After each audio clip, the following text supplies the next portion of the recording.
I invite the President of the United States for his remarks. Well, ladies and gentlemen, thank you, all my colleagues. This is, someone once said in a similar domestic action that was positive, this is a big deal. This is a real big deal. And I want to thank you, Mr. Prime Minister. One Earth, one family, one future.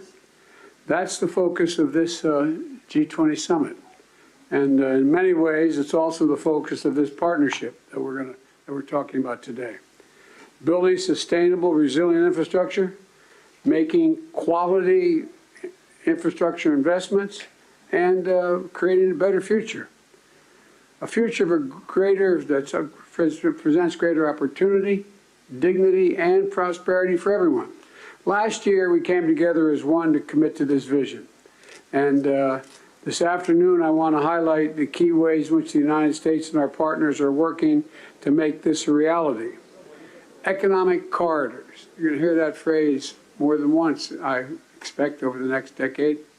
Economic corridors. As we work to address infrastructure gaps across low and middle income countries, we need to maximize the impacts of our investments. That's why a few months ago I announced that the United States will work with our partners to invest in economic corridors. In practice, it means we're focusing on regional infrastructure projects that deliver results across multiple countries and in multiple sectors. And today I'm proud to announce that we've finalized a historic agreement for a new India, Middle East, Europe economic corridor.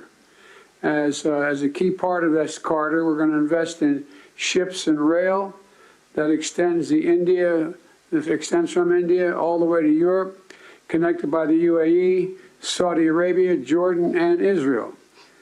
Bridging ports across 2 continents, unlocking endless opportunities, including making it far easier to trade, export clean energy, expand access to reliable, clean electricity, lay cables that will connect communities and secure a stable internet, contributing to a more stable, more prosperous, and integrated Middle East. And I want to thank the sponsors. And I particularly want to thank Prime Minister Modi and the Crown Prince of Saudi Arabia, Mohammed bin Salman, and President von der Leyen and the European Commissions. And since he's not speaking today, I wanted to, well, maybe he is speaking today. I had a note he wasn't speaking. At any rate, I'm going to stop there. In the sub-Saharan Africa, we're working in a private-public partnership as well to invest in a trans-African corridor. That includes a new partner, the European Union. President von der Leyen, thank you for making this very possible. Together, as part of this corridor, we're going to invest in a new rail line that will extend from the western port in Angola to the DRC, to Zambia, and ultimately the Indian Ocean. It's a project that's about far from just laying tracks. It's about creating jobs, increasing trade, strengthening supply chains, boosting connectivity, laying foundations that will strengthen commerce and food security for people across multiple countries. This is a game-changing regional investment, and both of these are huge, huge steps forward. But they're far from the only ones. We're continuing to make big investments in infrastructure around the world. That includes a solar energy site, an insulin manufacturing facility, and electricity project right here in India. We're continuing to develop economic corridors across Africa, Asia, and the Americas. And together with our partners, we're working to mobilize the trillions of investment needed to close infrastructure gaps around the world, including the formation of a new investor forum that the United States will host in a couple weeks. Let me close with this.